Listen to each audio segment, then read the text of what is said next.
What is going on, everybody, and welcome on in to episode 317 of the Garage Beers podcast. We are brought to you proudly here on the OBR streaming network here in Cleveland. The Orange and Brown Report is your home for all the best Cleveland Browns coverage that you're going to get. It's the oldest, largest Cleveland Browns coverage site, independent coverage site in all of Cleveland. And then because they like us and because sometimes we talk Browns, but then we like to talk about other stuff, you get the change up with us on Wednesday nights, where we are going to talk about not only the Browns, but the Guardians, the Cavs, the Buckeyes, all of our favorite Cleveland area teams, Ohio area teams, especially tonight with our great guest that we're going to bring in here in just a minute. We're going to talk a little bit about hockey, a little bit about the Columbus Blue Jackets with somebody who knows an awful lot about the Columbus Blue Jackets. Very excited for this one. So buckle up, strap in, crack open your beers, because we've got a great show planned for you. Before we get into the meat and potatoes of it all, make sure you get over to theobr.com, hit subscribe over there and become a part of that community. And get over to the socials at the OBR and at the Garage Beers and click the follow button. With you as always, I'm your host, Michael Keefe. Joining me in the garage right now, my co-host out in Seattle, Washington, Joey Whalen. What's up, Joe? I have a conundrum on Friday. My wife is doing a market in downtown Seattle. We have to set up for the market at 2 p.m. Pacific time, but also at noon Pacific time, US plays Australia about a mile from where we have to set up. So it's up in Seattle. Do I drop $1,000 to go to this game? Yikes. B, go to a sports bar and watch until it's time to set up, or C, just start walking from my house at noon because traffic's going to be a nightmare. You might have to do multiple of those things. I think so. Might have to do multiples. Oh my gosh. So it was Friday the 19th, and I was like, oh no. It's the worst game that they have at the stadium down here to have a market. It's such a hard, because when I hear $1,000, you're not going to find me. It's going to be real hard to get me to spend $1,000 to go to a sporting event, except for when are you going to ever be able to go see the U.S. play in the U.S.? It's going to be a long time before it happens again. Steep price, though. It's steep. Yeah, listen, and after their great start, there's a lot of excitement. So, yeah. You know what? I don't feel, maybe you just stay home, crack open a couple beers, watch the game. Sounds good. That sounds good to me. That sounds great. I still got to set up the market, but yeah, sure. Yeah, that's fine. So it's Joey and I to start. I know for a fact, because of our special guest and because of how excited he is, and I'm talking about our third co-host, he will be here soon. Again, he coaches baseball on Wednesday night, so sometimes he's a couple minutes late. But Chad will be here any minute, I'm sure of it, because I'm sure is flying to get on this show to talk to our special guest, which we're not going to delay. We're getting right into it. So we're going to get later in the show. We're going to talk about the Guardians and some of the bad luck injury situations they got going on. We'll really get into the World Cup. I got a fun game we're going to play at the end of the show. We got a lot coming up, but we're going to start with our special guest. And he's a man in Blue Jackets world that needs no introduction at all, because he spent a long, long time as the TV play-by-play voice for the Columbus Blue Jackets, and we are very excited to catch back up with him because he's still got stuff going on. You still might hear him on a Jackets game every now and then. That happened this year. That was great. He's got a new book coming out. There's a lot we want to talk about, so we're bringing him in right now. It's Jeff Rimmer. Jeff, welcome into the Garage Beers podcast. Mike, Joe, thanks for having me. Great to be with you.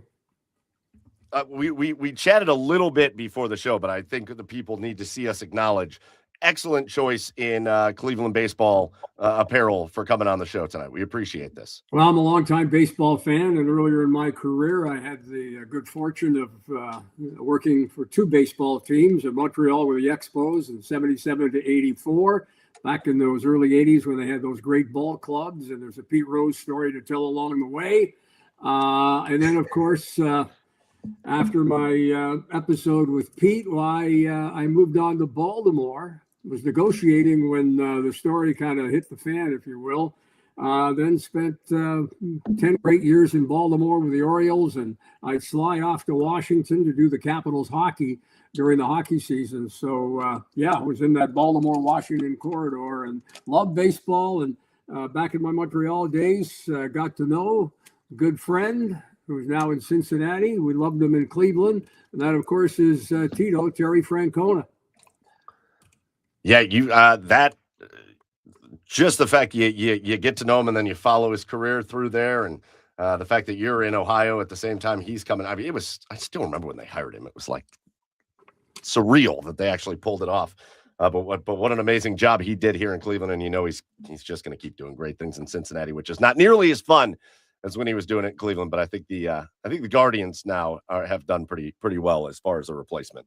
For the young people that are tuned in here, Terry had the sweetest swing, and he was quite a ball player, Golden Gloves winner, college winner, and boy, I'll never forget being in St. Louis when on the warning track at the old Busch Stadium.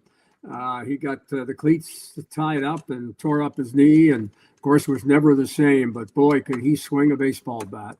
Just a pure, sweet swing. And as great a ball player I thought he was, he's a better person and a great student of the game, and of course became a quality manager in the big leagues and in Boston with the Red Sox, of course, and on to Cleveland, and now in Cincinnati. Coming out of retirement, we thought he was done, but he's back, and happy to see he's in great shape and he's healthy. It did sting a little. Yeah, there's a story. Somebody should write a story about those kind of old school Cleveland Indians catchers and their knees, and it starts with your buddy Pete Rose and Ray Fosse, and it gets to Tito and his knees, and even Sandy Alomar, who had a great career, but man, his knees were terrible all the way throughout. For some reason, those guys could not keep their knees right back then. We had a Hall of Fame catcher, and of course, our families became very, very close and lived around the corner back in our Montreal days. And that, of course, is the Hall of Famer Gary Carter. You want to talk about knees, you want to talk about putting the tools of ignorance on and what he went through. But I'll never forget 1986. He, a member of the New York Mets, after being traded. Gary was one of the first. I believe George Foster was the first $2 million a year baseball player with the Mets. And then Gary followed. And Charles Bronfman, who, by the way, also owned our radio TV station in Montreal, CFCF Radio and Television. He owned the Expos, and he just did not believe any athlete, okay, back in the day, any athlete was worth $2 million a year. I wonder how Charles feels now. Actually, I should give him a call sometime and ask him what he thinks of some of the salaries being paid professional athletes today. Well, I feel like maybe some owners that I know in sports kind of feel the same way, to be honest with you. But we won't get into all that, Jeff. We won't get into all that. Listen, very excited for some stories, but I think we should start by talking about that book. And I know you've got it there, and I know it's not out yet, but I want to make sure people are ready for it, because I think it's this fall it's coming out, right, Jeff? It's coming out September, I believe. Right now, I actually talked to the publisher today.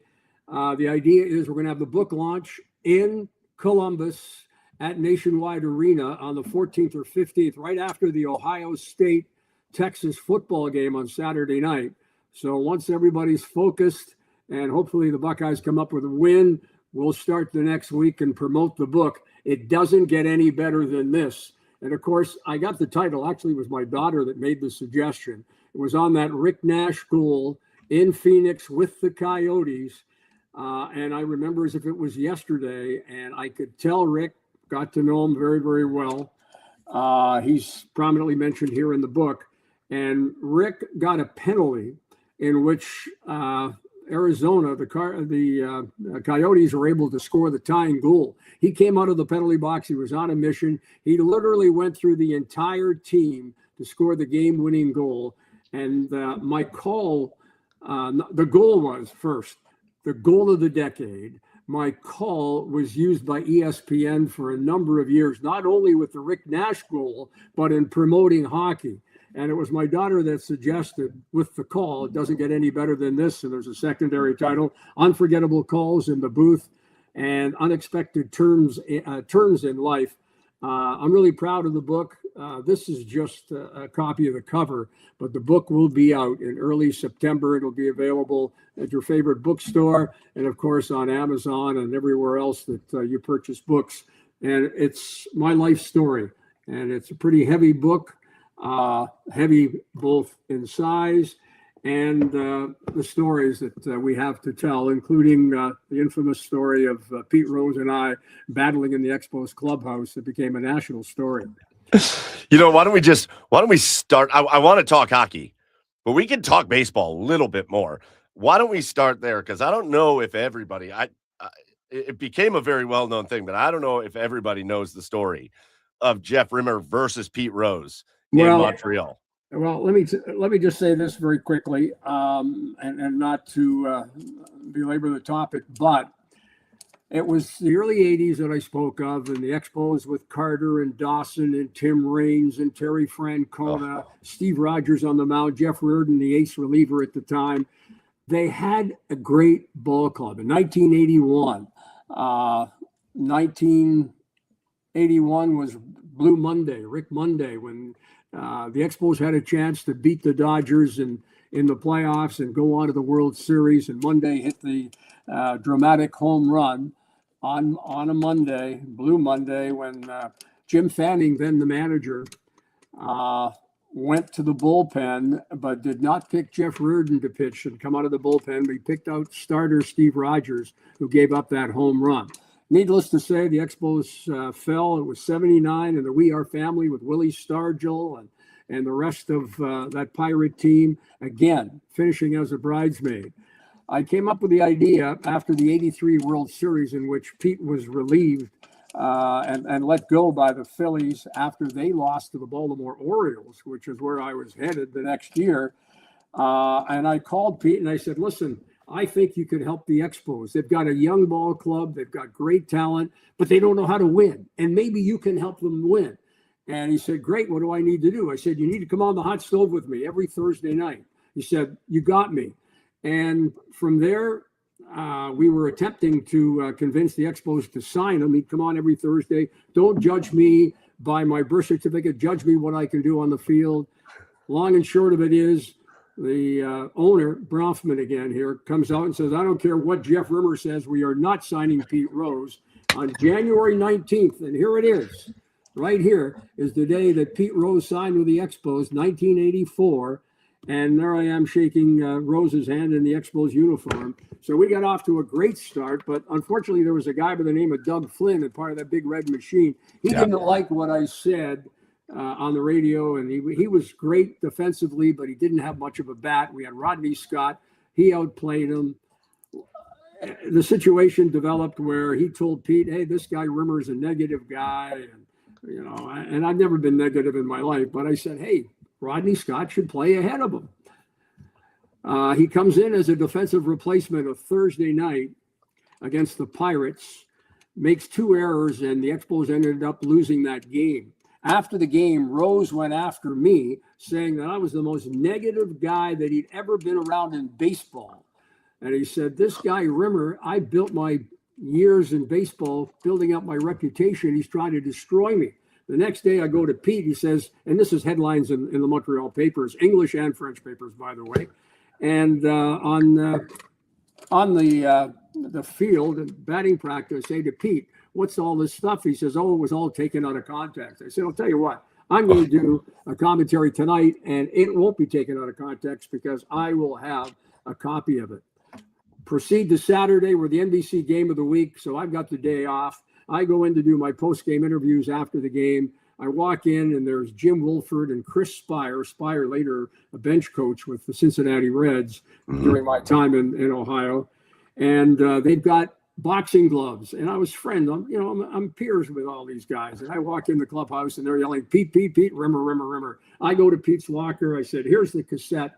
You tell me where I'm trying to destroy your reputation in baseball. Needless to say, he gets up out of the chair, grabs me. I hit the ground. I'm not going to let Pete hit me. He'd kill me. But anyway, it's bedlam in the clubhouse. Flynn comes over. Gary Carter comes over, throws Flynn against the other locker on the other side of the clubhouse. And it's just bedlam. In walks the general manager and part owner, John McHale, the late John McHale. And he says, what's going on? Rimmer's our ambassador. Calls Bill Verdon in from his manager's office, getting set to meet with the media. Anyway, next day, Pete apologizes. We're in the owner's box before the game. 2 weeks later, he calls me and he says, Jeff, I owe you one. I said, you owe me nothing. He said, no, I owe you one. I just want you to break the story that I'm being released by the Expos. Had nothing to do with you. It's more so I haven't been hitting and whatever. I'm going back to Cincinnati as playing manager. So I broke the story with Brent Musburger, who, by the way, wrote a blurb for my book. Cool. And Bob Costas. And I said to Brent, hey, Brent, let's break the story. He had this, back in the day, he had his daily radio afternoon sports update. And we broke the story that Rose is being released and went back to Cincinnati as playing manager. Years later, he's in Vegas signing autographs, and Jody Shelley, my longtime broadcast partner with the Panthers, says, I want to meet Pete. Let's go meet Pete. And we walk in, see him in Vegas, and walk in, and this is when the Blue Jackets are playing Vegas in the early years. And Jody says to Pete, boy, Rimmers told me some stories about you. And Rose says, whatever Jeff said, the stories are entirely true. He does not make things up. And we had a great, there's a picture again in the book of Pete and I in Vegas together shaking hands. So, hey, I'll say one more thing about Pete. The guy deserves to be in the Hall of Fame. 100%. And Absolutely. Next year, he has an opportunity to go in as in the veterans category. I write about it in the book. The guy should be in the Hall of Fame. Unfortunately, he won't be alive to see it because that's what he wanted more than anything, to be in that baseball Hall of Fame in Cooperstown. Well, if that's what he wanted and that's what his family would say and all that, I just have such an issue with the we're gonna now do the right thing because he's passed away thing. And it's infuriating. He's one of the great hitters in the history of the game, one of the great players in the history of the game. And his transgressions, he wasn't a perfect human being, but man, oh man, have we seen a lot worse guys go into these Hall of Fames. Absolutely. And how ironic is it, Mike, that now there's more gambling advertising in Major League Sports than ever. And they deny this guy an opportunity to be where he rightfully deserves, the Hall of Fame. Give me a break. Of course. We have run that conversation a bunch of times on this show, and we 100% agree with you. All right, so Jeff, you're a Canadian guy, but you get into baseball and you're moving around, and then you get into hockey, and part of your book is kind of the unexpected turns, and one of those unexpected things had to be when I think was it McLean that called you and said, hey, I'm going to Columbus. You were in Florida. And he called you and said, it was Doug McLean, right? That called you and said, hey, I'm going to Columbus. I want you to come to Columbus. This was 2004. So the Blue Jackets were only about 4 years old at the time. And you make the move. That had to be one of those unexpected turns that happened in your life. Absolutely. The thing is that Doug wanted me to come when the franchise started, but I had a 4-year contract with Fox and the Florida Panthers. So I was unable to join them. And in 2004, we had the lockout and lost the entire season, wiped out as Gary Bettman went and succeeded in getting the salary cap in the NHL. Although next year, the salary cap approaching $110 million. That's a far cry from where it was. Long and short of it is they were going to pay us at Fox, both Dennis Potvin, the Hall of Fame defenseman, and myself. He was my broadcast partner. But it really wasn't the kind of deal that tickled my toes, if you will. In fact, I sent the contract to then agent Bobby Orr, and Bobby kind of laughed. He said, I thought they liked you there in Florida. You can't sign that deal. And I actually had a trip to Columbus to visit my daughter, who was out of college working for the Blue Jackets. Doug hired her in the marketing and PR departments. So she was already there. My wife and I went up to visit, and Doug made an offer I couldn't refuse. And of course, the rest is history. 20 great years. And as I say in the book, and as I said many times in Columbus, the best move I ever made were those 20 years in Ohio calling Blue Jackets hockey. Loved it. And quite frankly, I'll be honest with you, 2 years into retirement, I miss it dearly. I miss the players. I miss just being around the team. I miss calling the games. And it's been a tough adjustment, this retirement. There were reasons that I retired. My wife, and I dragged her all around North America for so long. I needed to spend more time with her, and my grandson was turning 10, and I wanted to spend more time with him. He was a great young athlete. He's a great sports fan. But unfortunately, my son-in-law wasn't happy with his job, and they moved on to the Baltimore, Washington area, oddly enough, where we were. And these are tough times getting adjusted. But the book's kind of kept me busy, but it's done now. The manuscript is done, and the book is being formatted as we speak. And I'm looking forward to getting on the road and publicizing the book here in the weeks and months to come. Well, you can talk about all the things that you miss. You're just not allowed to list Dave Metzold in that list, okay? You're not allowed to list Mets in there, okay? I wonder, I'll have to look at the index of the book and see if he's even in there. But Dave's a beauty. Dave's a beauty, no question about that. I think he along with a fellow play-by-play, a guy like yourself, our buddy Tim Alcorn up here with the Cavaliers. Right. I think those are the two most appeared guests on our show, are Mets and Tim Alcorn. So we got to give him a hard time where we can. Oh, you have my apologies then. Yeah, we know. So let's talk, Jeff. We certainly want to do a couple stories going back, but you've been really insightful in your time away from the play-by-play booth. I think maybe you do feel a little bit of freedom to kind of talk however you want to talk about the Blue Jackets, and you've given a lot of really good insight to just the way the last couple of years have gone for the Jackets. And I've really appreciated reading your comments, and I'm interested to hear your take on how this season ended, because when the team fired Dean Evason, and when they brought in Bowness, he's a guy you've known for a long time. Yeah. I believe your quote was that you two have been in the league about the same amount of years. So obviously, Rick Bowness a good deal. But the team really took off. And it was great. It was a beautiful sight. And at one point, they were in second place in the Metro Division. And then it just fell off, and the team just kind of lost its edge all the way around. And so, just kind of talk about your impression of the way the season ended for the Blue Jackets. Kind of very similar position to where it was 2 years ago. So no real major signs of growth this last year, but obviously a little turmoil in a coaching change. Just your overall impression of the season.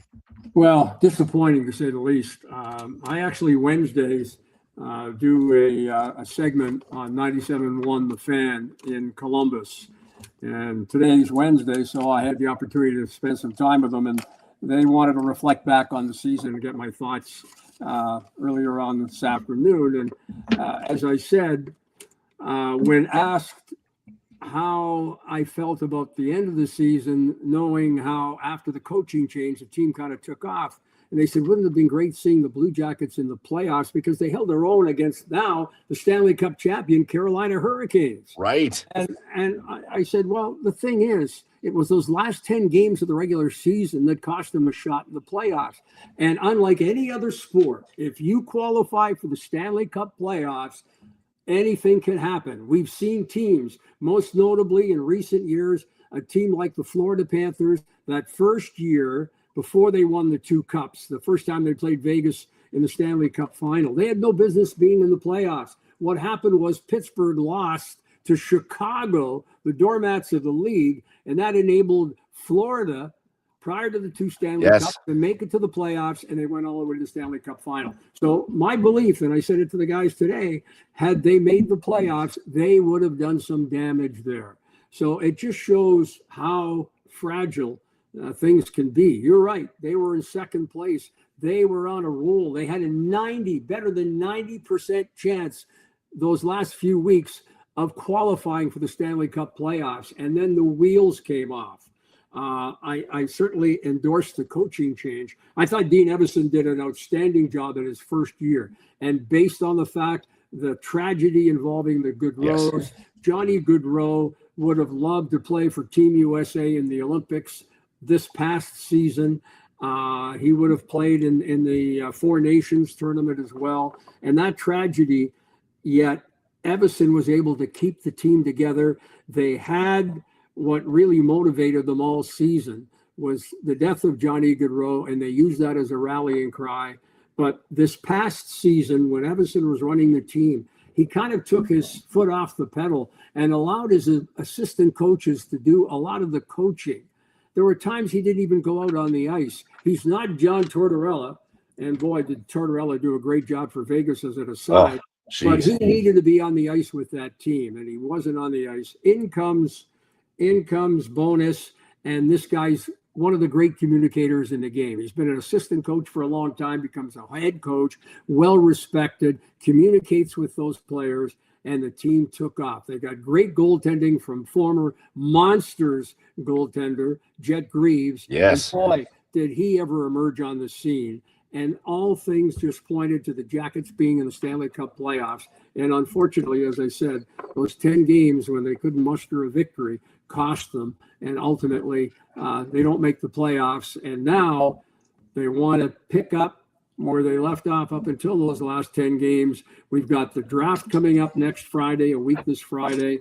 We have free agency coming. Don't expect, in my opinion, and talking with Waddell and hearing the comments coming out of Columbus, do not expect the Jackets, unless something changes, to look at free agency. But I'm guaranteeing you, the wheels are in motion. You could see a trade or two. The Blue Jackets certainly have some pieces that they can use to entice other teams. It may be a blockbuster deal, and they could see one or two players off the team, maybe that 14th draft pick moving on to improve the team. They want to get somebody for the top six. They want to improve the blue line, and they'd like to improve the goaltending as well. Greaves and, barring a trade, Elvis Merzlikins will be the goaltending tandem, but that does not, in any way, shape, or form, prevent them from picking up another goaltender.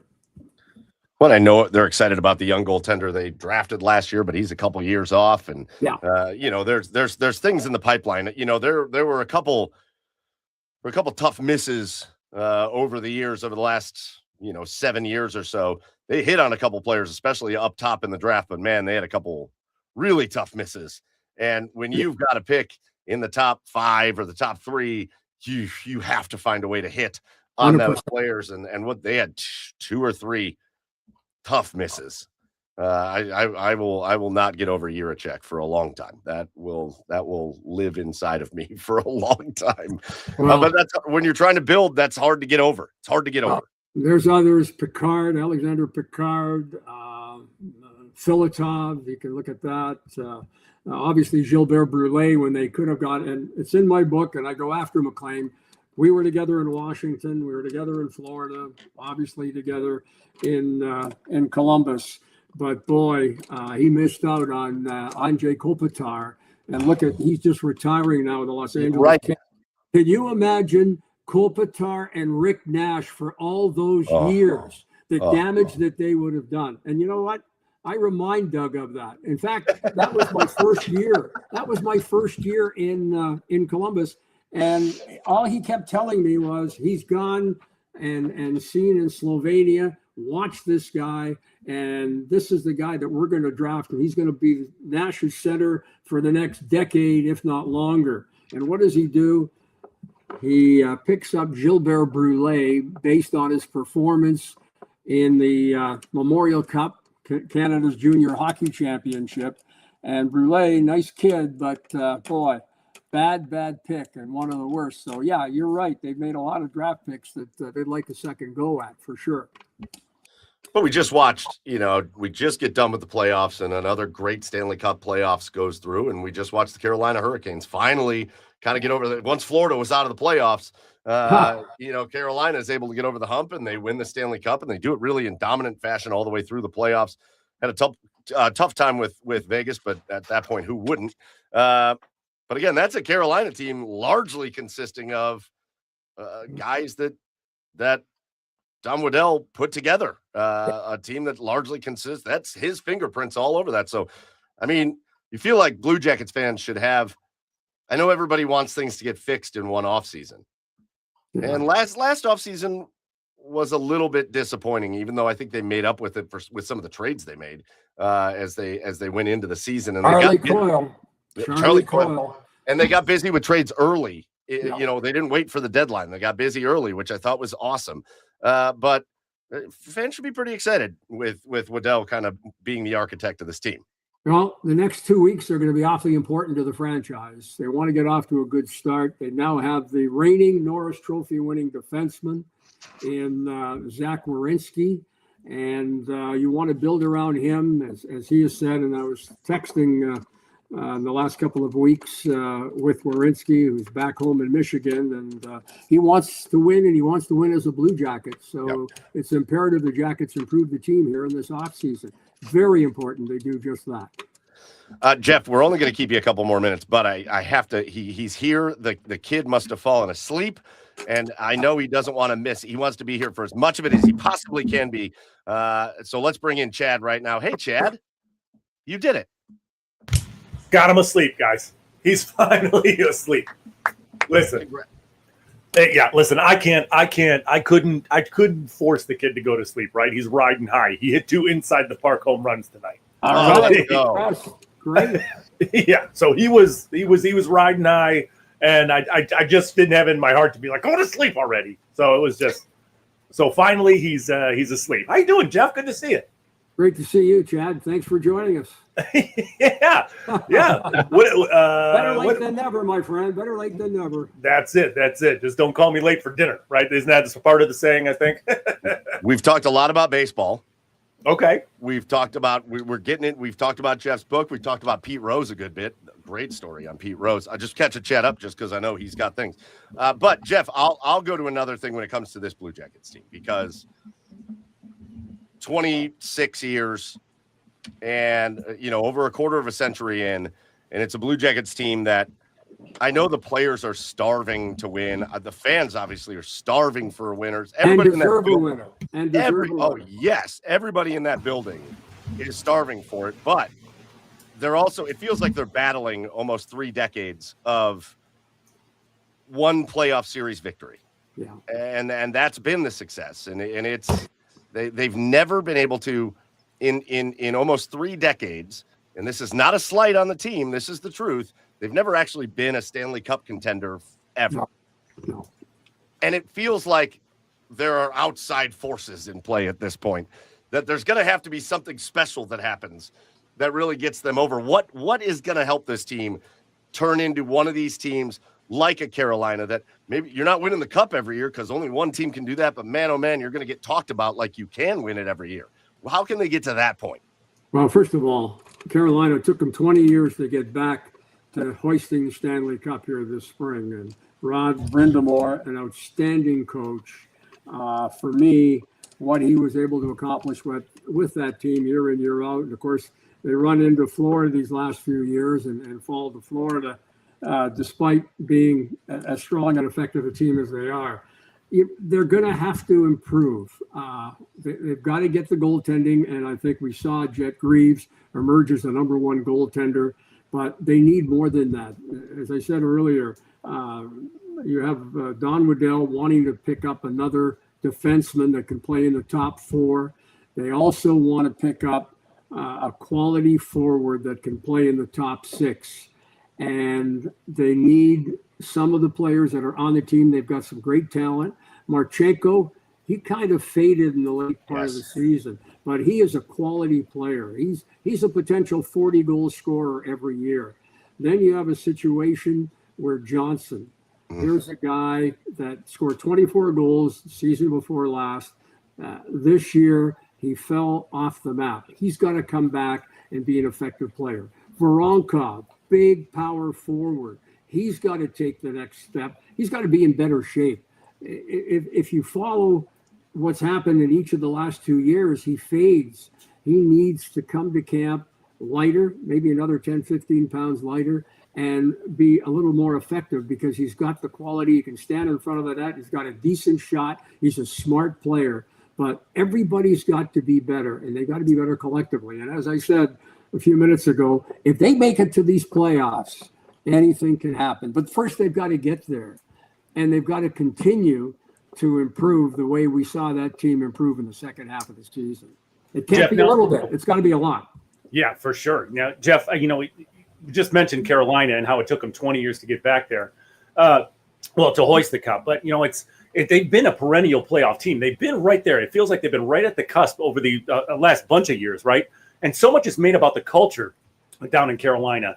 And I kind of liken it that, at least that Carolina market to Columbus, right? It's not a huge market as far as hockey markets go, but Right. it's known as a great city, for family-oriented guys.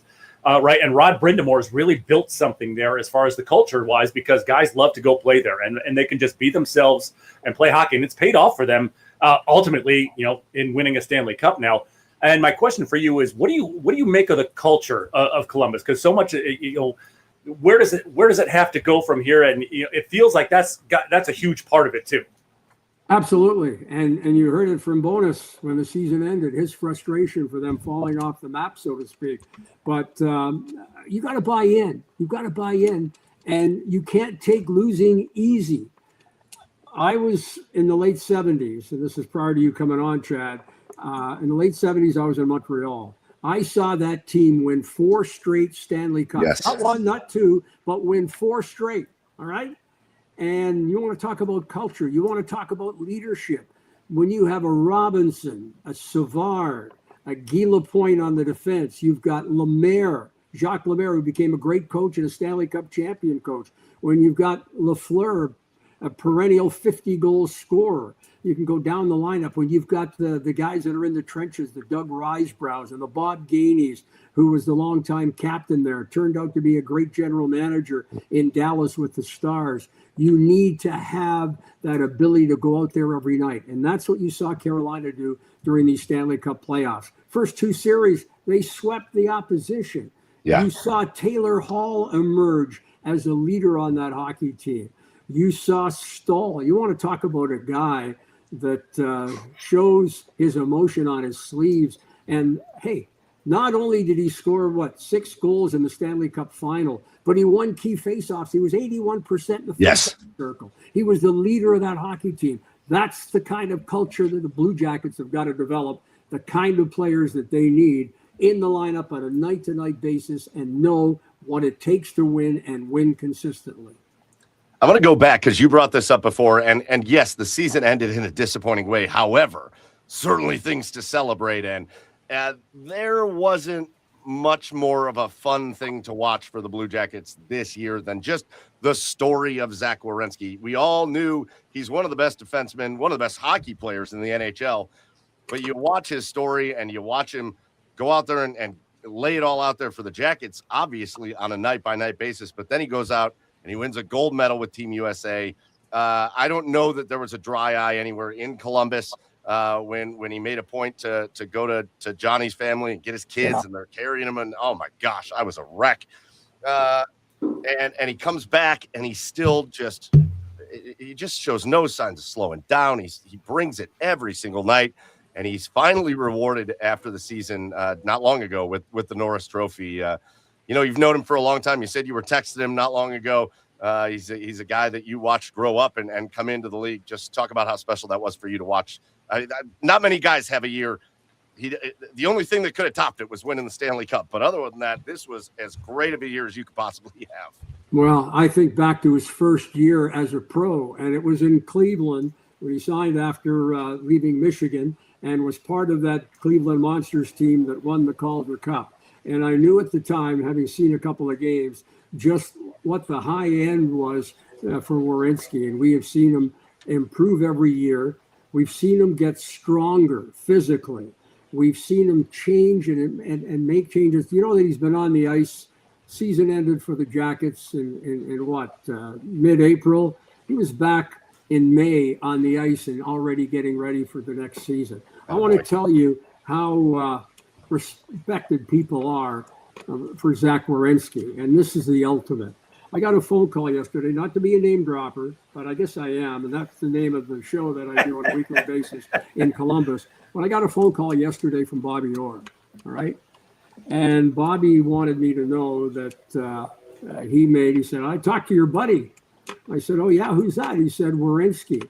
He called and congratulated Werenski for winning the Norris Trophy. That's a multi-time Norris Trophy winner. And for me, arguably, not because he's my buddy, but the best player in the history of the game. He took time out to call and also sent Zach a book on the Norris Trophy that, as I said, Orr won so many times, autographed it, and congratulations. And then he also got a phone call from another Hall of Fame defenseman, one of the best in the history of the game, and that's Raymond Bourque. Oh. And guess what Bourque and his message was?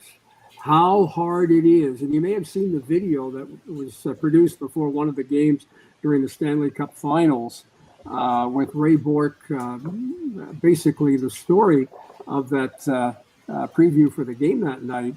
And Bourque talked in terms of how hard it is to win and how he had to leave Boston and go to Colorado to win a Stanley Cup. But he, too, wanted to talk to Werenski and tell him how proud he was of Werenski and how hard it is to win. I mean, that kind of stuff is, for me, it's outstanding. It's outstanding. And that's the kind of respect that Werenski has grown to receive from these great Hall of Fame players. I actually met Ray Bourque because he was in Cleveland for the Calder Cup Finals because his son was playing on Hershey. Right. Didn't work out too well for Hershey, but he was still very gracious. But speaking of name drop, Jeff, I got a couple of fun things, real quick fun things before I know Mike wants to get to something here. But I was reading up on you a little bit, and I read that you somehow procured an interview with Muhammad Ali. I got to know how that it came about. It's in the book. You got to get the book. Get the book. And in fact, I mean, I'll tell you how it all happened. But before I tell you how it happened, we did a half-hour show. I was going to college in Calgary, Alberta, Canada, and I was able to talk the community television station, the cable TV station, to give me a half-hour show on the community channel. And I had a sports guest every week.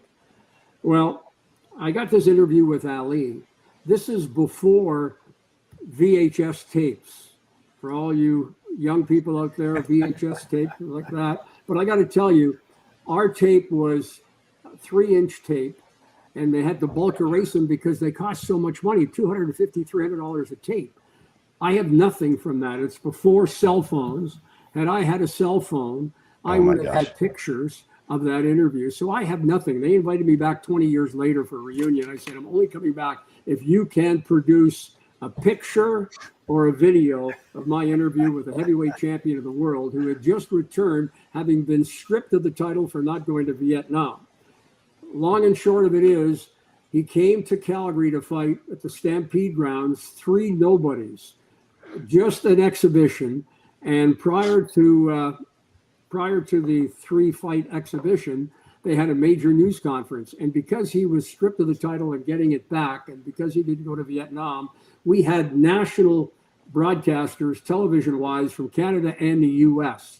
So I go to the press conference in my best suit, shirt and tie, and I walk up to Angelo Dundee, who I later got to know in the years that I worked the Florida Panther games at a Miami arena, and his gym was just down the street. And I say, Mr. Dundee, I want to talk to the champ. And you could see the local people that knew me and the national people. And he said, okay, young man, after the press conference, we'll let you get a one-on-one. Where's your camera? I said, I don't have a camera, but I've got a studio 1.5 miles up the road. Well, I look around and I see everybody chuckling. The heavyweight champion of the world ain't getting into a limo to a cable TV station. Lo and behold, the press conference end, one-on-ones end. I'm still standing next to Dundee. Over walks Ali, and Ali says, okay, let's go, Angelo. And hey, champ, hang on 1 minute. This young man here would like to talk to you. And I'm giving all the stories away from the book, but anyway, Ali kind of gives me the once over, and he says, okay, kid, where's your camera? I said, hey, champ, I don't have a camera, but I got a studio 1.5 miles up the road. Well, everybody breaks out laughing. And now it's not just a little chuckle, but it was very, very loud and forceful. And Ali looks around and he turns to the limo driver and he says, do you know where this studio is? He says, yeah, it's just up McLeod Trail. It's 1 mile. It's on top of the hill. Ali says, go, kid. We'll be up there. Well, I race back to the studio, tell everybody, listen, heavyweight champion of the world is coming. They don't believe me. I said, get the studio ready. Word spreads through the 3-story building. All the secretaries are in the lobby. In walks the general manager, Mr. Davis. I remember as if it was yesterday. And he says, "What's the commotion about?" He says, Jeff Rimmer says the heavyweight champion of the world is coming. 5 minutes later, in walks the champ, sits down. I do a 25-minute show. At the end of the show, he turns to me and he says, "What did you say your name was, kid?" And I said, "Jeff Rimmer." And he turns to the camera and he says, "I've been on." Johnny Carson was doing a show then, Dick Cavett, Michael Douglas, and I can go on and on and on. And he says, "Yes, this young man here, what did you say your name was?" I said, "Jeff Rimmer held his own with me, Muhammad Ali, and I predict in 5 years he'll be the greatest, the most outstanding, the most controversial sportscaster in the world." I said, "Thank you." He said, "In your dreams," got up and walked out. Yes. Anyway. That's awesome. Oh, Anyway. my God. In preparing for the book, I could obviously not find a picture. One Sunday night, about a month and a half ago, I Googled Jeff Rimmer, Muhammad Ali. And you won't believe this, but the Calgary Herald had a picture of Ali and I standing together at the airport. And I was there to meet him. And this is before the interview and stuff. And there's a caption under it. I hope to have it in my book if we get permission from the Calgary Herald. And it's Ali and I, me as a young guy, I was 21 years old and heavyweight champion of the world, standing there together. It's a very grainy picture, but it's going in the book if we get clearance for it. I was going to say, That's all I got. That's all I got. It exists, and that counts. You're correct. Is the Florida Panther pool party story in there in the book too, Jeff? Oh, yeah, that's in there too, the Macarena. That was when the Macarena was big, but it's the Macarena. There's stories. The publisher thinks that the book is just going to be a winner. They think it's going to do exceptionally well. There are so many great stories. There's also one serious chapter that I've not shared with my best friends. There it is. You got it. On the picture. Yeah. Look at those two guys. There it is. Well, you just Googled it, huh? Yeah, it's just popped right up. Yeah. I never did it. I never even thought of doing it until about a month and a half ago. Okay. Now, last little thing, Jeff, and I'm wondering, all your years broadcasting with the Jackets, right? You've been on the road with this team all these years. I was wondering if you got a favorite road story that you can tell about all your years being on the road, obviously off the ice, or even on the ice with the Jackets, whatever. Probably the first year the Blue Jackets made the playoffs at a Rick Nash goal. There's so many great highlights. The Jackets beating Pittsburgh in the playoffs, Dubinsky going after Crosby, Foligno scoring an exceptional goal that I thought was going to bring the roof off the Nationwide Arena. There's so many great highlights. We talk about those in the book as well. Listen, I'm very blessed. I never worked a day in my life. I had the best time everywhere that I was. And every move that I made was to better my career. And as I said earlier, Chad, I don't know if you were there, but at the time, the best move I ever made was going to Columbus and being part of the Ohio sports scene. Love Ohio, love the people of Ohio, the Midwestern flavor of the city and the people. I just love my time in Columbus. All right, Jeff. Last thing I've got for you before we let you out, but a month ago, you said back in the day you were a Montreal Expos ambassador, and that's how the organization viewed you. About a month ago, the Columbus Blue Jackets lost an ambassador, and your former broadcast partner, and I'm sure a good friend, and somebody that you really you built your legend in Columbus with in Bill Dandridge. Just talk about Bill and what made him so good at what he did and working with him and just the guy that he was. Well, Bill fashioned himself as a coach, and he of course coached at Miami of Ohio. He knew the game inside out. Doug, not even knowing him, Doug McLean again here, hired him with the Detroit Red Wings when he was with Brian Murray, and they used him as a scout. He then worked in Florida with the Panthers when I was there, again as a part-time scout. And then when the Blue Jackets came into existence in the 2000 season, why he was hired again and became a full-time scout with the team. But when they started looking for broadcasters, Bill had a fancy to become a broadcaster and teach the game to the people of Columbus and the state of Ohio. And he just loved every day that he could talk hockey and he could be around the game and be around the players. You talk about ambassadors. He was a great ambassador for the franchise. And unfortunately, he had some health issues that eventually cost him. And the guys that he was a great golfer, by the way, outstanding golfer and a great golf teacher. And he had yet another knee operation, and he had so many knees and shoulders and wrists. And he had a stroke after his last knee surgery, and he was never the same. But he was battling Billy. That was his name, his nickname. And unfortunately, he's passed on, and he will be missed. But just a great person and a great ambassador for the organization. Well, you two made a formidable pair in the broadcast booth, and we were, as Blue Jackets fans, lucky to have Bill, and certainly lucky to have you along with him. Jeff, we're going to let you get out of here. I want to say thank you very much. We talk about it a lot up here in Cleveland. We have been blessed, especially guys that are about our age, with some of the great play-by-play voices in all of sports. The late Jim Donovan for the Browns, the late great Joe Tate, who was one of our first guests on this show. Tom Hamilton with the Cleveland Indians, Guardians. Great broadcaster and person. And you belong in the group of these legendary guys because you are to the Blue Jackets what all those guys have been for their organization. And we appreciate it. Please, please, please go buy Jeff's book in September-ish when it comes out. But it doesn't get any better than this. One of the great calls, unforgettable calls in the booth and unexpected turns in life. Jeff Rimmer, so much fun hanging out with you. So great to hear your voice. It brings me to a place that I just want to be. And we look forward to hopefully catching up with you down the line.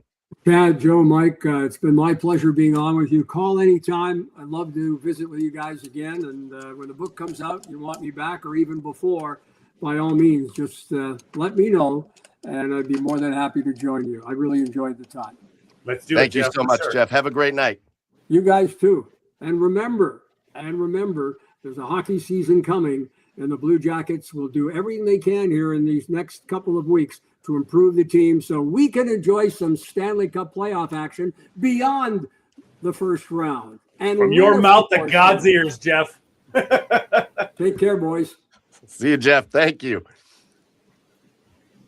How about Jeff Rimmer, the former voice, although we did hear him last year, and it was great to hear. The former voice, though, of the Columbus Blue Jackets, and what a great guy. We got to meet Jeff, man, however many years ago that was, that we went down there and did those interviews. And the Blue Jackets, again, we've talked about this forever, just a first-class organization as far as how they've treated us, how they treat other kind of podcasts, online shows, the media. And it's been great getting to know them. And Jeff, just one of the all-time best. So big shout out to Jeff, and please make sure you go look for his book. All right, boys, we got some stuff we got to cover. And Jeff was super gracious with his time, but we got to get to our stuff. Jeff did not have a beer. He says he likes to have a couple beers. He said he was on a cruise recently, and he certainly partook in his beers. He said he just wasn't feeling having beers tonight. So we saved Garage Beers of the Week until after our interview with Jeff. And so, Chad, you're the most recent one to the party. What's your beer of the week this week? Listen, I just hurried, boys. So I just grabbed a couple of Good Boys, the John Daly Special.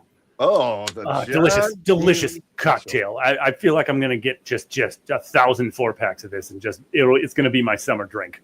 Like, it's just so damn good. Just crank that drink. All right. John Daly Special for Chad. Joe, what's going on up there in Seattle? We just got the Freem again. This is just our IPA, not the West Coast IPA. It's just IPA. No name needed.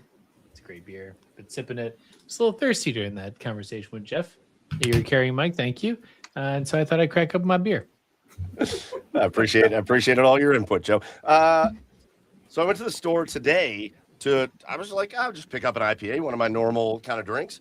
And I didn't go to my normal beer store. I went to a different beer store, and in the different beer store, there was this giant like international section of beers from all over the world. It was great. Like, and I thought, man, topical, World Cup, watching all these other nations. I thought, let's not get an American beer. Let's look for a beer from somewhere across the world.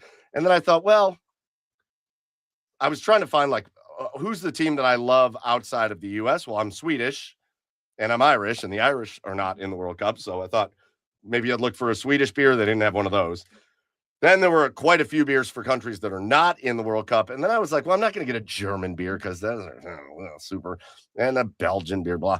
I don't really want one of those. So then I ultimately came down to, all right, whichever one has the best can art, I think.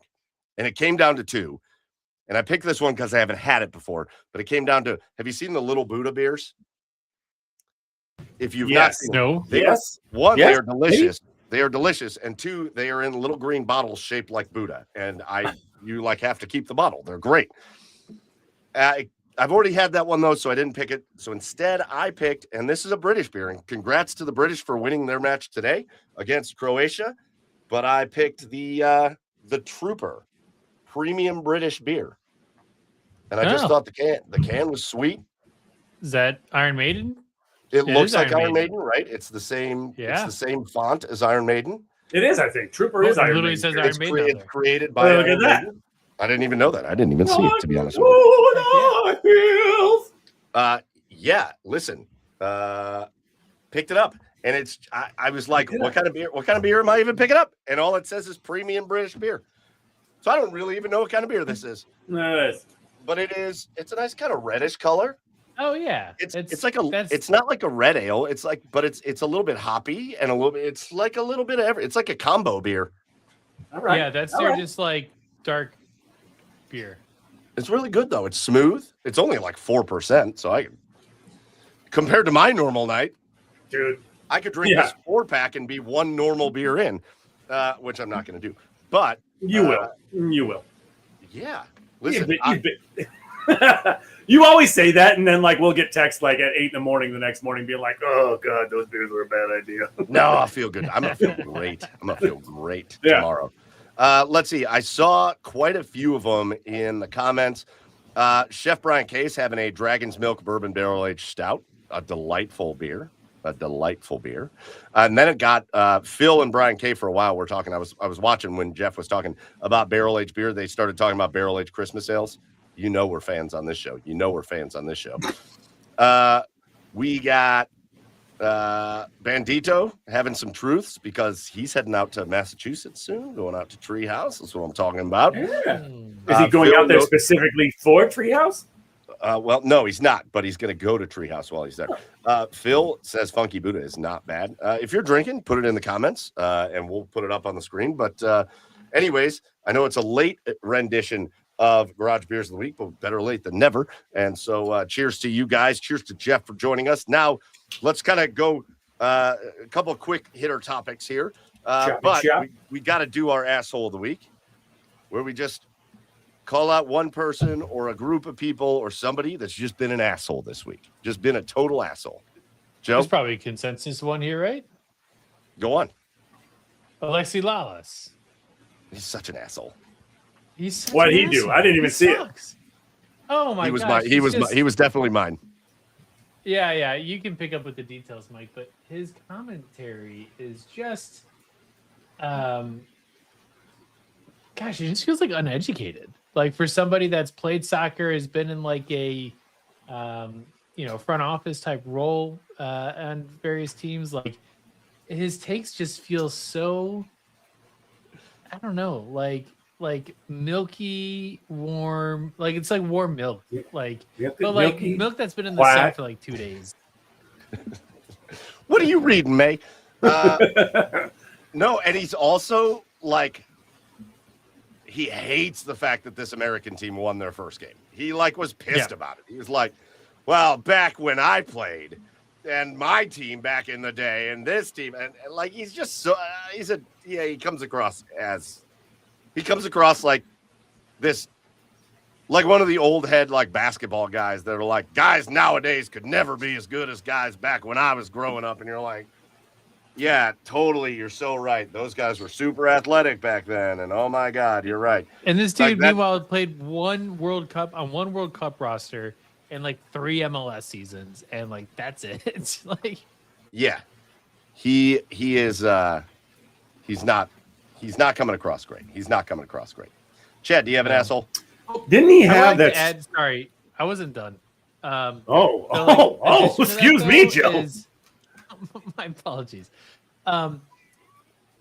Former athletes, just as commentators in general, like we're really leaning into that trend, and I would just love some like real professionals in the commentary space, because like cool, it's a recognizable face, but like when I listen to like Clint Dempsey on the call with I don't know the British guy's name, but like, you know, he calls a lot of soccer games, like. But even we see that in like football and baseball and basketball, just like chill a little bit with the players just leading all the commentary. Like, I don't want to say they can't do it, but like there should be like a threshold of like competency. As Yeah, a you commentator. should have to qualify to be. No, that's a good point. Like You should the also be a commentators- good commentator. The commentators should pretty much always be players because they bring that element, or coaches, something like that. But they should have to like qualify to do it. Not Like just, audition. not just stick a guy in the booth and be like, You're well, saying here we go. audition. correct. Sorry, Chad. All right, go ahead, Chad. No, Joe. It's fine. I get it. No, didn't Alexi Lawless have that like long ass red Oh, yeah. hair Oh yeah. back in the day and the Yeah. stupid beard? Yeah. Mine's that Josh Hokit, UFC fighter. Hokit guy from the UFC fighter at the 250 Yeah, they celebration or whatever. With the whole Michelle Obama is a man thing. Unnecessary bullshit. Stupid asshole doing that. Saying that. It was unnecessary. It was bullshit. It's false. It's everything about it is just him being an asshole. So Yeah. Yep. And unfortunately, he probably got a lot of high fives around there for it. So that's where we're at. That's where we're at. Is he the same guy that barfed on himself? is he? I don't know. Maybe he I did. don't know. Phil's asshole of the week is the is it UCF or UFC. UFC? The Central Florida dude that vomited on himself. I just wait. They're Yeah. all Central Florida dudes. Who are we kidding? Yeah. Yeah. Yeah. Yeah. I hope he vomited on himself. That's awesome. Okay. Well, because Chef Brian K then said, I agree, and other stupid stuff that he said. So Yeah, dumb. I'm hoping Dumb. it is that. Yeah, what an asshole. Yeah, no, mine was Alexi Lawless, but also my side piece asshole was people that when you're trying to like pull out of a driveway onto a street, like near an intersection, they block you, but then they won't look at you. They just block you. They just ride up. That's right. And That's right. it happened to me. I'm pulling out out of my mom's apartment complex on Detroit Road. It's always busy, but there's a light right there. And this guy just comes up and goes, boom. And I'm staring daggers through his temples. I'm trying to make him feel the fact that my eyes are on him.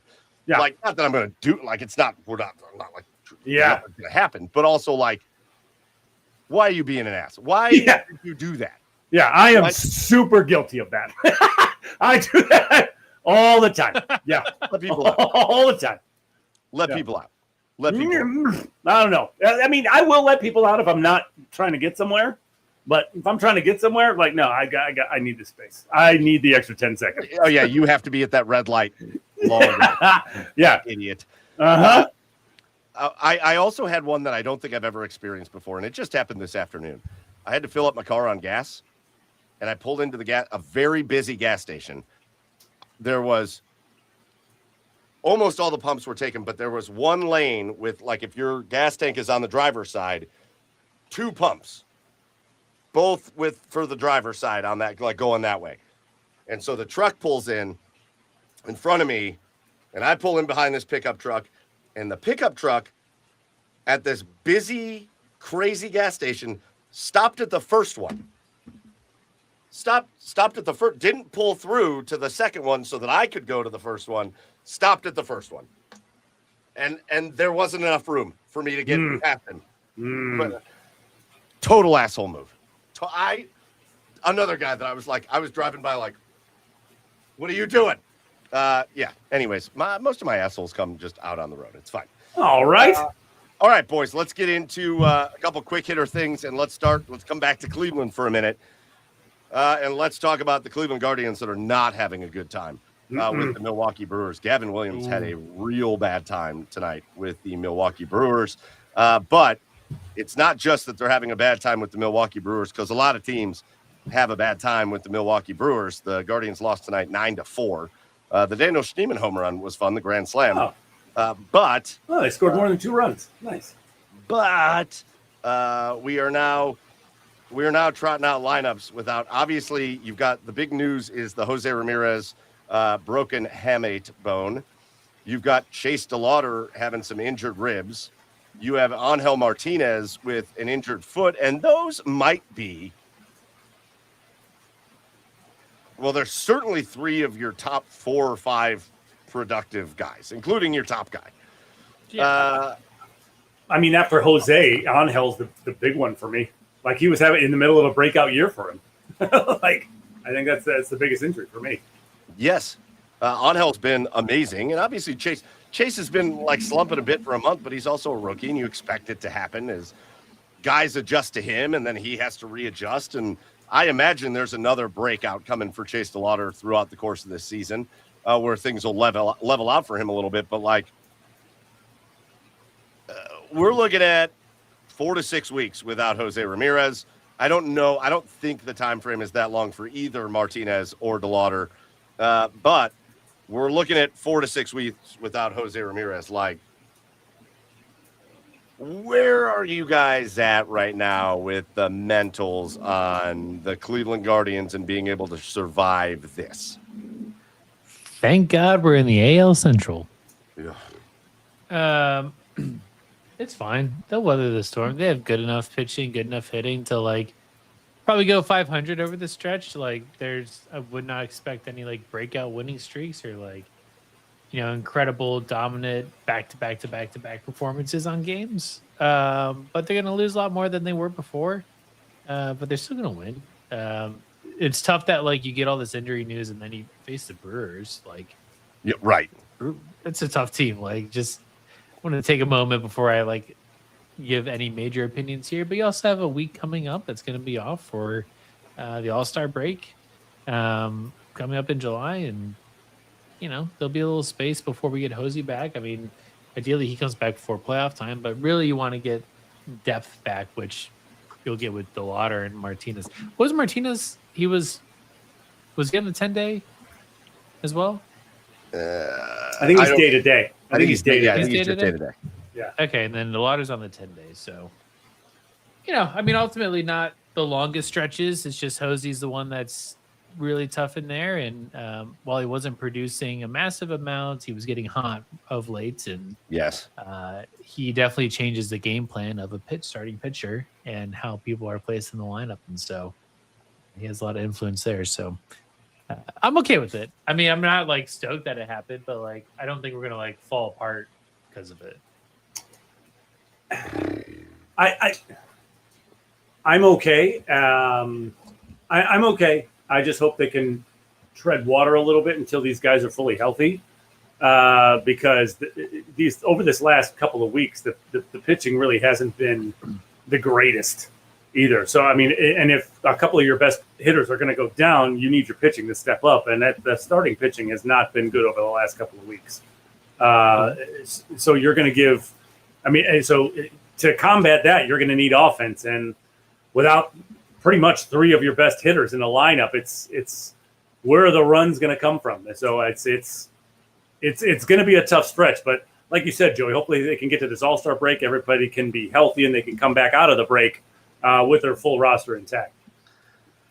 Yeah, listen, now's the time, though. Like, I feel like if I'm Stephen Vogt and I'm sitting in that locker room, and now's the time probably for one of those rah-rah, like, let's get these dudes together moving speeches, because, Chad, you said it 100% correct. Bye. You said it 100% correct, but now is not the time the starting pitching can just fall off the map. It's not the time. We can't be doing what we did tonight. You will lose all of your games.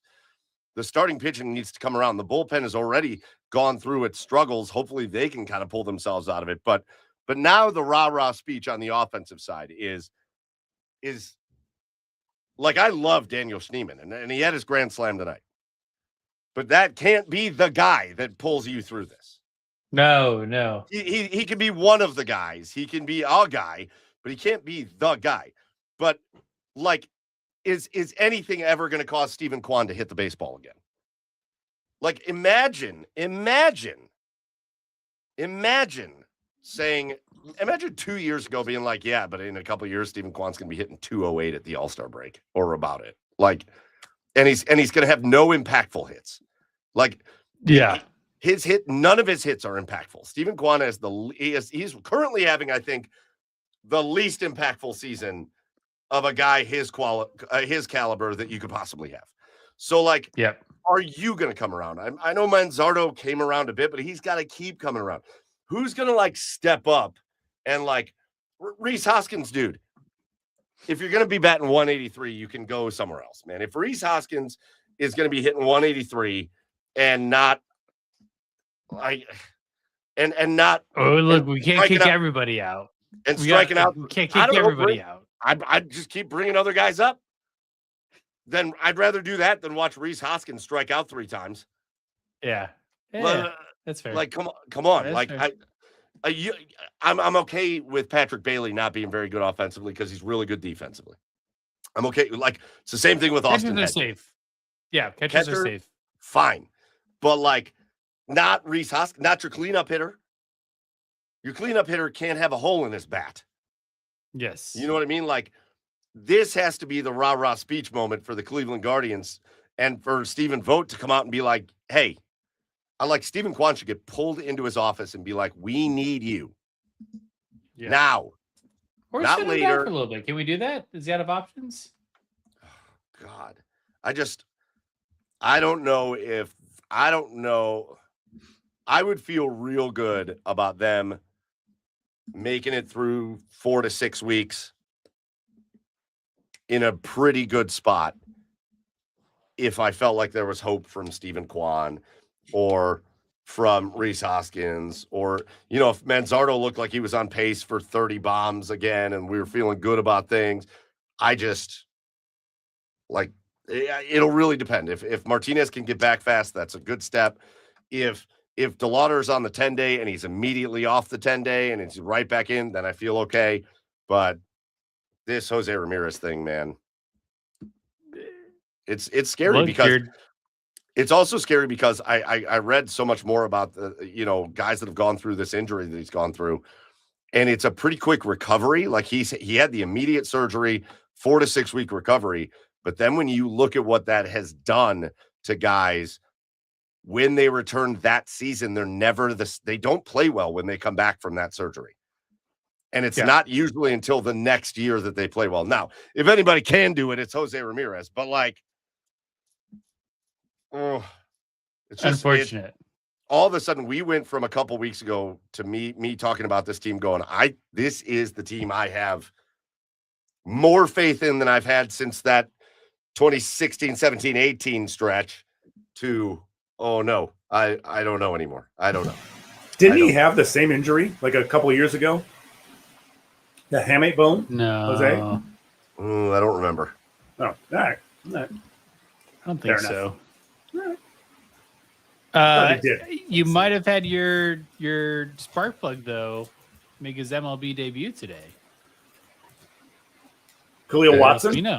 Espino. No, Daniel Espino okay. All right. made his debut today. Pitched the Well, they did call up Khalil, didn't they? 6th inning. Yeah. So they called up Khalil. That could be fun, too. Yeah. I mean, call up one of their 15 dudes that are mashing in AAA and see what happens. Why not? Honestly, call up Cooper Ingle at this point. Yeah. Why not? Cooper Ingle, call up what's his face's brother. You're in Milwaukee. Let him make his debut against his brother. Isn't Chourio? Yeah. I think he's in Akron right now. He's mashing in Akron though. Skip the shit and bring him up. Fuck it. We'll do it live. Because I saw the Choreo that was on the Brewers today, and I was like I couldn't remember if it was in like the MLB The Show video game that we had Choreo in our farm system, or We got his brother.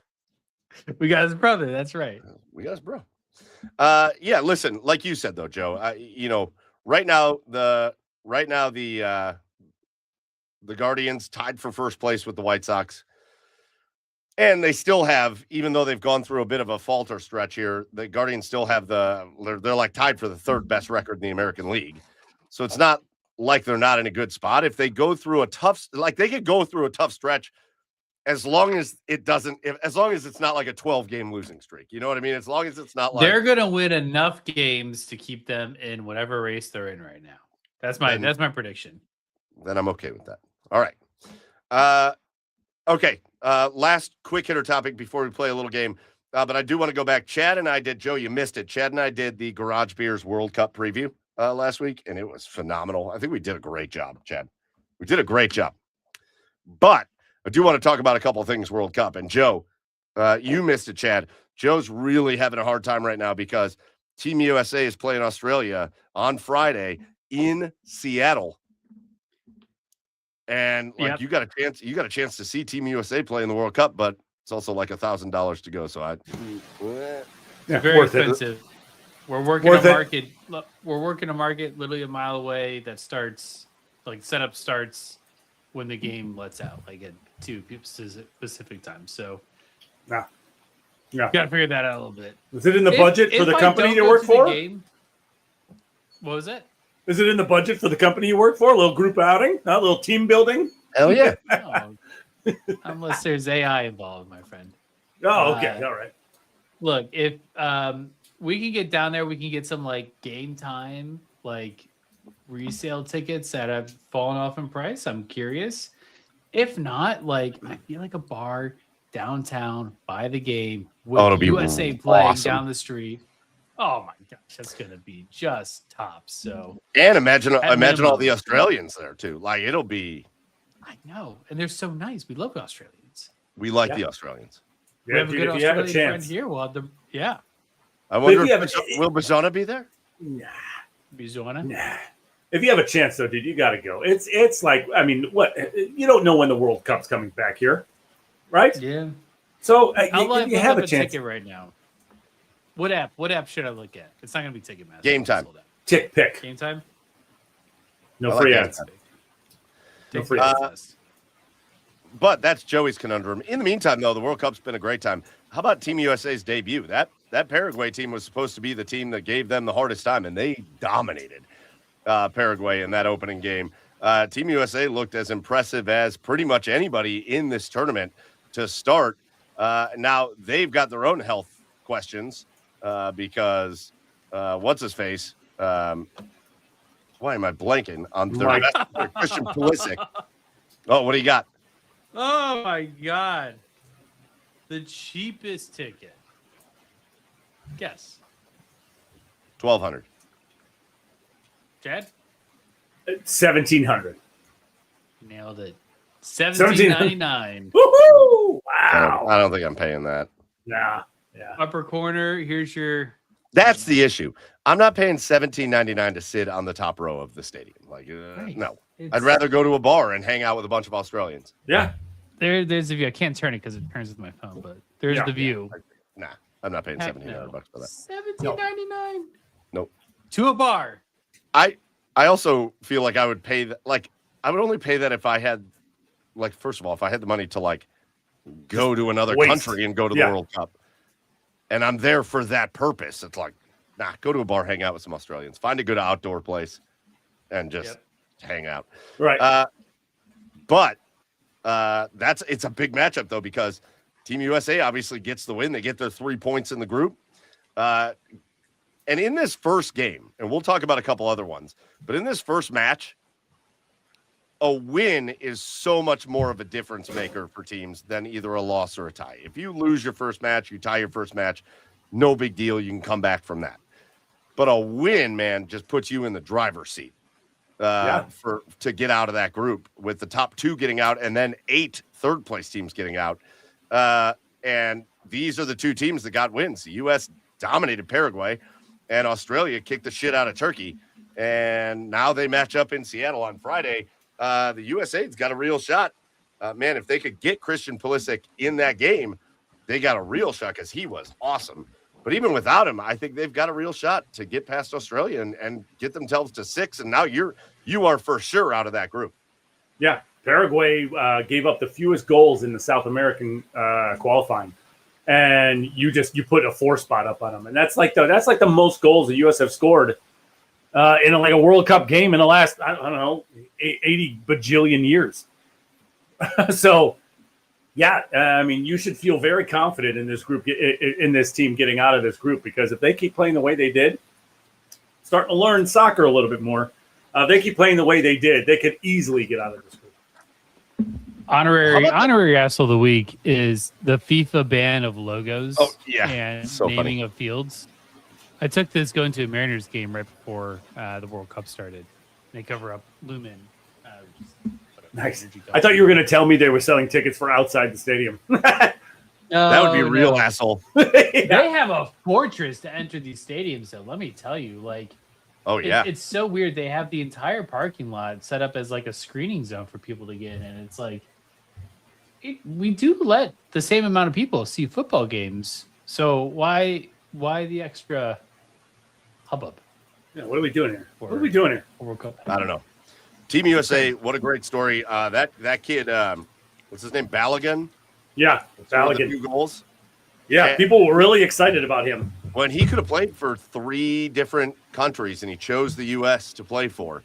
And I think that's a win. And so Team USA got a good shot. Team USA, I'm not going to sit here and say they got a good shot to win the World Cup. That's not what I'm saying. No. But when it comes to the way these other teams have looked, let's look at some of the other big stories of the World Cup. Chad, you and I talked about these. Oh, sure. We sure did. And look at the number of teams that are in their first World Cup. Yeah. And look what happened. Cabo Verde. How much did we talk about Cabo Verde, Chad? It's the year of the underdog here, pal. This little island nation off the western coast of Africa. Yeah. First World Cup ever, and their first game is with the team that everybody was picking to win the World Cup in Spain, and they draw. They get a point out of that game. Yeah. Now, are they homegrown players? Or are they like a Curacao moment where it's just a bunch of Norwegians? They're not Norwegians. They're Dutch. Obviously, Curaçao's not even I don't know how they're allowed to do this. They're not. They're a territory of the Netherlands. Netherlands, right? Yeah. Yes. Oh, yeah, not Norway. Sorry, Netherlands. How dare you question local Cabo Verdeans on their residency, Joe? Okay. It's fact. Sad, obviously, sad, actually. Sad to see you saying stuff like this, to be honest. Yeah. It's the year of the underdog, man. Like Congo tying Portugal. Today, that was unbelievable. Yeah. Unbelievable. And there's other shit going on, too. Like, I think Iran tied a better team than them, whoever it was. I can't remember who it was at the moment, but I know it was like a well-known soccer team. Yeah, who did they play? They played, oh, God, who did Iran play? I'm looking it up. Yeah. Well, no, I must have skipped right past it. Norway. No, wait. No, they didn't. No, that's Iraq. No, Iraq lost. Got the shit kicked out of them. New Zealand. No, New Zealand sucks apparently too. I don't know the fuck. What? Yeah. Is Iran just like not on the list? What the fuck is going on? Yeah, Iran. They tied New Zealand. Belgium tying Egypt. Well, I saw that. Egypt Holy shit. Egypt. Belgium's not very good. Egypt is very good. So I saw that coming. But Cote d'Ivoire beating Ecuador. Well, yeah, Cote d'Ivoire, man. They've gone on some runs in the World Cup. Ghana got to win. Africa's coming up, man. Africa on the come up when it comes to soccer a little bit. Not hockey. Nope. Which underdog are you rooting for? Like, which underdog do you hope makes the biggest run? Man. Ooh. I mean, for me, only because of the way the fans have been, I have to say I would love to see Scotland just run. That's my through it. cheers of the week, by the way. But we're going to So save it's going to be that. all of our tears of the week. Unbelievable. sure. Unbelievable. But yeah, Scotland maybe for me, or maybe I don't. Yeah, maybe like Scotland. Yeah. Cabo Verde. Maybe they could go get a couple games. I just can't help but think of the cologne commercial for Côte d'Ivoire. Côte d'Ivoire. Côte d'Ivoire. Eau de toilette. Parfum. That just sounds like a cologne commercial. Like Johnny Depp should be walking on a beach somewhere talking about new fragrance. Côte d'Ivoire. I will tell you, I was a little now, Joe. You brought up one of the things that we as Americans are kind of making fun of, which is they're covering up signage in the stadiums and stuff because it can't be Levi Stadium; it has to be San Francisco Stadium. It can't be MetLife; it has to be New York or whatever. But outside of that, this World Cup has just drawn rave reviews from the players, the commentators. I guess the stadiums have been fantastic. The only people it's not drawing rave reviews from are NFL players because these stadiums have put in natural grass surfaces for the World Cup. And the NFL players are like, what the hell? Like, why are we not getting that? We would love that. We're all tearing our knees to shreds. And yet these guys are getting real grass. But, like, the stadiums have been cool. The atmospheres have been cool. Even the Mexican stadiums have been great. The Canadian stadiums have been great. Like, it's been a fun World Cup to watch. All right. If I have one beef, can we just say like hydration breaks are quarters? Like, why are you calling them hydration break? Like they Can don't. we just not have hydration breaks when it's 70 degrees out? Yeah, I was gonna say they don't need hydration breaks when it's 68 degrees out. They probably should just get hydration breaks in all levels of soccer. Yeah, Probably. there's no breaks. You don't. They never you don't used get to come before. off. You know what? I relate to Alexi Lawless now. Keep going, you pussies. You don't get. Man, that makes hockey players look like real pansies. They get hydration breaks like every 30 seconds. Yeah. Well, yeah. Come on, I'll get a drink. Oh, would you skate for 30 seconds? Grab a drink, kid. Sure did. It'd be on. different if would this clock stop? It doesn't stop for hydration. Hey, listen, I'm watching breaks. Uzbekistan No, but they walk. added on. I'm watching Uzbekistan walk right now. So take it easy. There may not be much better than just the beginnings when the two teams walk out and the flags are going and I just love the pomp and circumstance of the whole thing. I love it. So yeah, who's Uzbekistan got tonight? Colombia. They're playing Colombia. Oh well, that shouldn't be. Colombia was just hit it. They got off the post. Colombia should win that by a lot, but it's 0-0 30 minutes into the game. So But Germany scored 7 goals. Yeah, well, that's what we thought we were going to see from Spain. That's what we thought we were going to see from Portugal. And nope, that's not what happened. So, yeah, I'm excited. Team USA Friday against the Aussies in Seattle. So we're going to be glued to it, at least. We're going to be glued to it. Why is there such a long break, by the way, between these? Because it's 48 teams? They got to get through all the groups and then cycle back. Right. I know, it's a bummer, but you got to do it. But then you're going to get to the elimination stage, and then it's going to start. It'll move. It'll be moving. Perfect. All right, boys. I wanted to do a little draft here, and we'll just do 3 rounds. I was going to do 5. We'll just do 3. We're going to do 3 rounds, but the draft I wanted to do tonight was I wanted to do a sports music draft, but there's one stipulation to it, and the stipulation is it has to be from like real sports. So you can pick any song that associates with anything in the real sports world. It just can't be like a theme song from a movie. Or, I know a lot of people want to say like Wild Thing for Major League. No, that's not what you can't do. It's not like movie themes. It's not the theme from Miracle or whatever. It's got to be real. You have to be able to associate it with a sport, a team, a player, an overall organization abroad. It has to be from the real world. Does that make sense? Okay. So we're doing. What if it's a real song that it happens to be in a movie? Well, you have to be able to associate it with a sport, or a player, or like if they also use it in a movie, that's fine. But we're talking about the sport itself. All right. So the draft order is Joe, me, Chad. Great. And that's how we're going to do it. And we'll just do 3 picks. But Joe, lead us off. What's in your mind is the 1-1 sports song of all time? Center field, John Fogerty.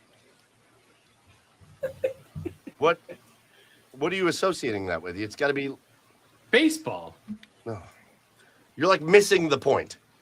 That's a song about baseball, but it has nothing to do with anybody or anything. Like it's not like a sports team. It needs to like Has to do with associate everybody with and everything.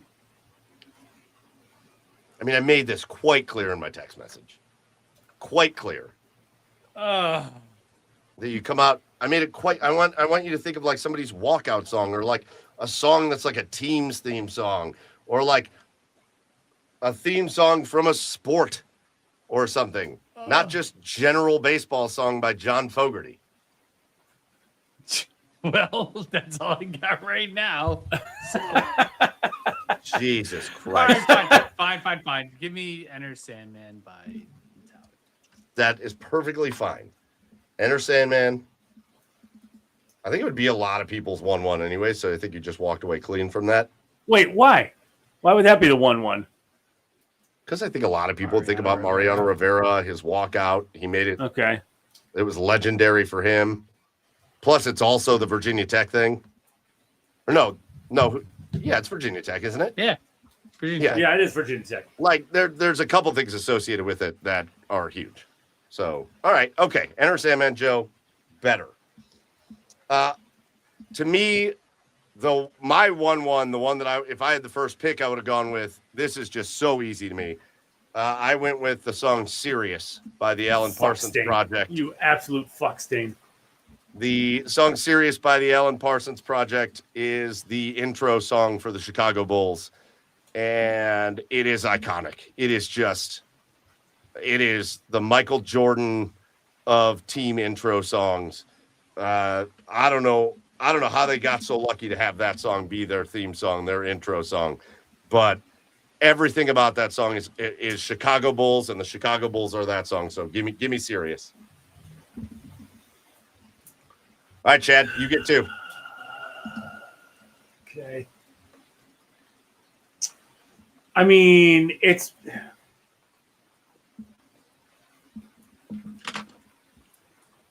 all right. I'm gonna go. Here comes the story of a hurricane. Bob Dylan. For the boxer. For the boxer. All right. Reuben Hurricane fella. Yep. Um. I think that's a ridiculous pick. Yeah. Well, this draft is kind of ridiculous. No way. God. I mean, my Lord. And this song is associated with just so many teams around sports. Seven Nation Army. Yes. Yeah, there we go. Oh, what team? Oh, fuck. I don't. It could Ohio be any State. team. Ohio There, State. Ohio Yeah. State. Yeah, as long as it's, again, it could be like a song that, as long as you can associate it with a team, Ohio State.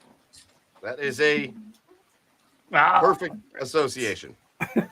Man, I might get my top 3 picks with the way you guys are going through this. I have to take this pick. I have to take it. I don't think you guys are thinking clearly because there's a million good ones. I still would love to have done 5 rounds, but we're doing 3. Give me the most ridiculous thing that has become just the stuff of legend. It is the thing that you look forward to at the end of one of the great sporting events in the year, every year. I will take the song "One Shining Moment." Luther Vandross. How about Luther Vandross singing "One Shining Moment"? And that has become the music reel to the highlight reel for March Madness every single year. One Shining Moment. It could have been, I would have been mine. If somebody would have taken it serious, I would have gone One Shining Moment and been happy about it. To be So fair, Sirius was going to be my 1-1, so you can go fuck yourself. I'm feeling great because I don't think you guys are going to even, I think I'm getting my next one. I mean, Go Seven ahead, Nation Joe. Army. Seven Nation Army is up there. Yeah, I guess. For sure. You guess? Okay. Go ahead, Joe. Oh, this is great. Yeah, I'm very confused by this. See, we'll go- it's really not that. It's really not that clear. What? I will go Narco by Timmy Trumpet. Oh, that was on my list. There's something about Cameron Diaz. I don't know if it wasn't as good when he went to LA. It wasn't as good. Well, But man, those vibes he's in not New York. as good. Yeah, when he was like the dominant pitcher. Those vibes in New York were unbelievable. All right, that's a great one. It's a great one. You've got Nice. 2 closer songs. So what are you going to do with your last pick? I'll do it's kind of a combo. But it's the Pred Skull song, Yes. Which this is is- what we're talking about. which is I Like It, I Love It by Tim McGraw / Gold on the Ceilings by the Black Keys. Followed by You Suck. You No, Suck. what a We're gonna goal. Beat the hell out Holy of you. shit. And you knew. Yeah. See, Joe, now you've caught on. You've caught on. I think a I goal nailed song. it actually. A goal song, beautiful. Good stuff. Man, I've got a couple that I really want to take here. But I have to go with a classic. I think it's the greatest. I think it is the absolute greatest sports song as far as like a network song for a sport that you get. And so I will take from the legendary John Tesh. I will take Round Ball Rock for NBA basketball on NBC. Just one of the all-time greats. All right, Chad. Ball Rock. I'm going to trump that and go We Are the Champions, the Queen. Ah, I had that. Yeah. I had What a that. fucking goal by Columbia. We are the champions. Good goal. There's just something about when your team actually wins and you can sing it. Just It's feel just- it. It's a vibe. It's just Yeah. It's just something. All right. I have let me get a couple honorable mentions in here because you guys I got an honorable mention. go on, Right, Chad. Or go on, Joe. All I do is win DJ Khaled. Yep. Fair. You could use that in a lot of different ways. Dude, welcome to the jungle. Jump around. I'll use it for the Crushers. Good Lord. Jump around. That's on. That was going to be my college. If I went a college route, it was because I was also thinking of like fight songs. Yeah. If I was going to go a college route, I was going to do jump around though.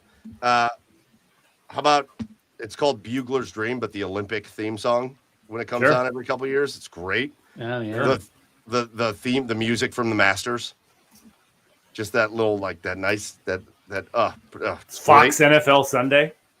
That's so I had the Hank Williams version of Are You Ready for Some Football? Yeah. I mean, that's one of the all-time greats. I mean, I know a bunch of arena hype songs. Like, I guess that's where my mind went. But I was like, you were like, it has to be associated. I was like I know a bunch of arena hype. That's where my mind went. But No, I wanted it to be like you have to like now like We Are the Champions makes sense because it plays like every time somebody wins a championship. Yeah. Like that makes sense.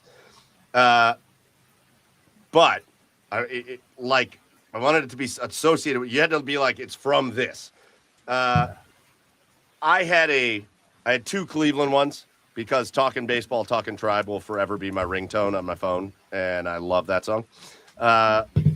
And how about Michael Stanley from the Browns? Well, Michael Stanley plus like 32 other people, but Here We Go Again.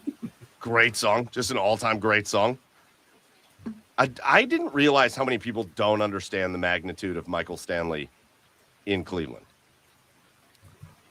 Like well, that's people, shocking because, yeah, people don't that's where you understand. should understand it. Well, yeah, but people don't understand. Like it was like the hardest ticket. He would like go to Blossom for like a weekend set, and you couldn't get a ticket.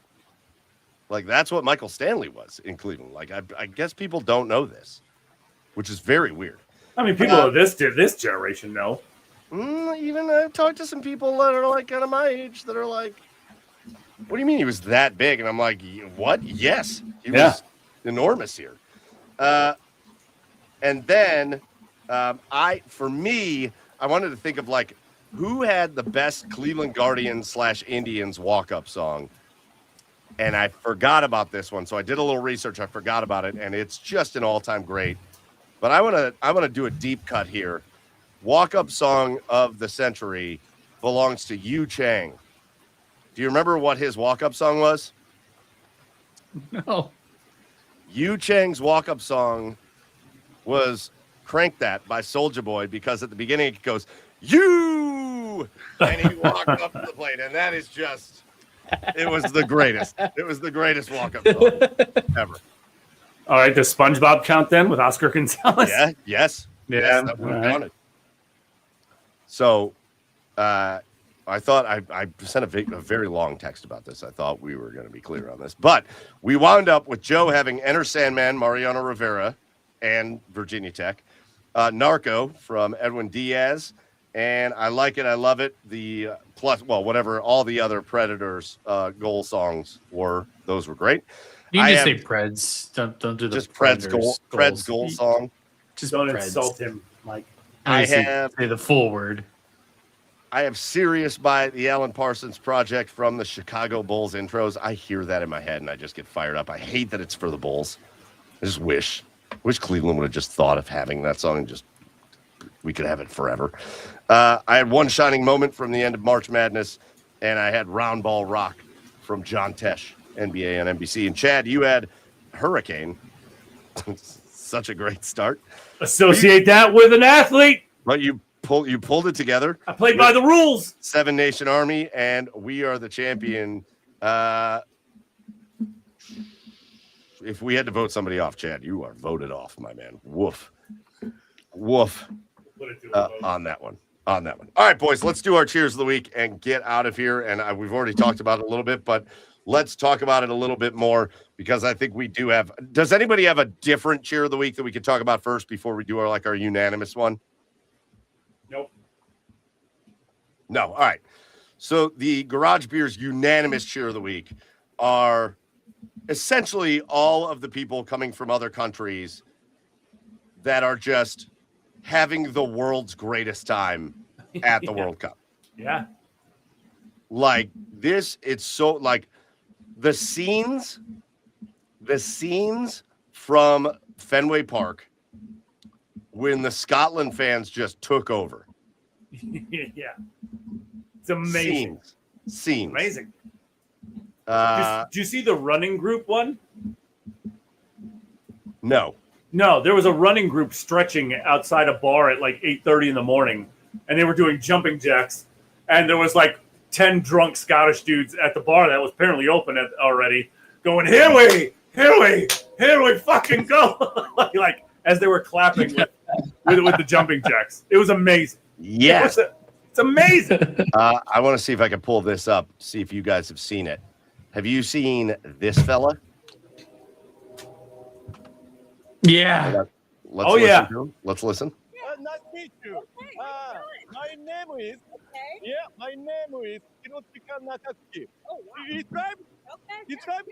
Yeah. How Yeah. excited are you? Yeah. You were so excited, right? Japan, right? Excuse me. I cannot speak English, but I'm excited. Japan. Japan, baby. Look, I just played. I love that guy. I yeah. love that guy. How about the Japanese guy? People bringing their own garbage bags to clean up the stadium afterwards. Yes. Yes, but they use the garbage bags as like a thing in the game. They like wave them around and stuff, and then at the end of the game, they pick up their sections. That's I think so Cheers of the Week nice. has to go to Team That's Team so nice. Japan for the way they act. Yeah. Like just outrageous. Yes, it has been very fun.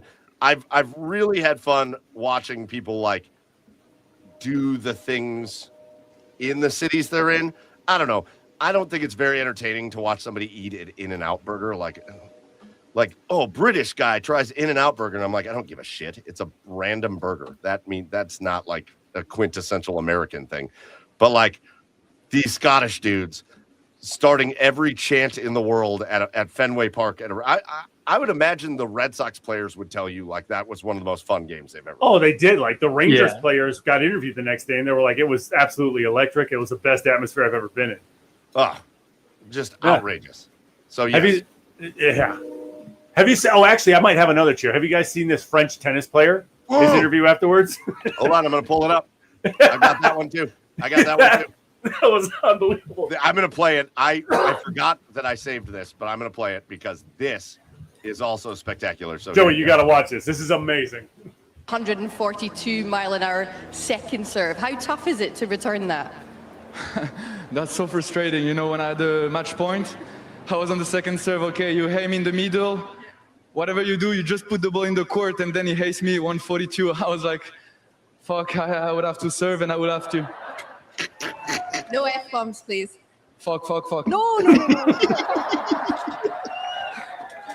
Right, Corentin, I'm going to ask you one more question. Apologies, everyone, for the language there. I'm going to ask you one more question, so please keep it clean, okay? You on the grass last week, unfortunately, didn't go your way. What's it like to get your first victory? Fuck. Okay. Corentin, we need to improve that for the next round. Apologies, everyone. Corentin Moutet. Oh my God, it's hilarious. It was awesome. We need to improve that for the next round. It's just his boss. He's sitting there like, nah. Fuck. Nope, I'm going to swear right into this mic again. That was so good. Yeah, that guy needed a cheers. All right, boys, let's get out of here for episode 317. Our last order of business are just our thank yous. First of all, big thank you to our buddy Jeff Rimmer, former voice and really forever voice of the Columbus Blue Jackets. Rimmer, a legend, and man, we had a good time talking baseball and hockey and life. Be on the lookout for his book. It doesn't get any better than this. Unforgettable Calls in the Booth and Unexpected Turns in Life. That's coming out this fall. And hopefully we hear a lot more from Jeff Rimmer, and we'll have him on the show, especially just to kind of get ready for Blue Jacket season, talk about his book a little bit more, all that. But big thank you to him. Thank you to everybody that joined us live in the comments. You guys had a lot of funny stuff going on over there. So if you joined us live, big shout out to you. If you didn't join us live, remember, you can always catch us on Apple, Spotify, wherever you get your podcasts, or you can watch us later, YouTube, Twitch, all that. And a big thank you goes out to the OBR for hosting us as well. Make sure you get over to theobr.com. You hit subscribe, where you can be a part of Cleveland's oldest, largest independent Cleveland Browns coverage site. A lot of big things happening coming up with the OBR, so you want to make sure you are tuned in there. That is going to do it for us for episode 317. For Joey out there in Seattle, Washington at Garage Beers, Joe for Chad over on the east side of Cleveland at Garage Beers Chad. I'm Michael Keefe at Garage Beers Mike. Go follow our show at The Garage Beers on all the socials, and we will see you next week for episode 318. Until then, as always, cheers, everybody.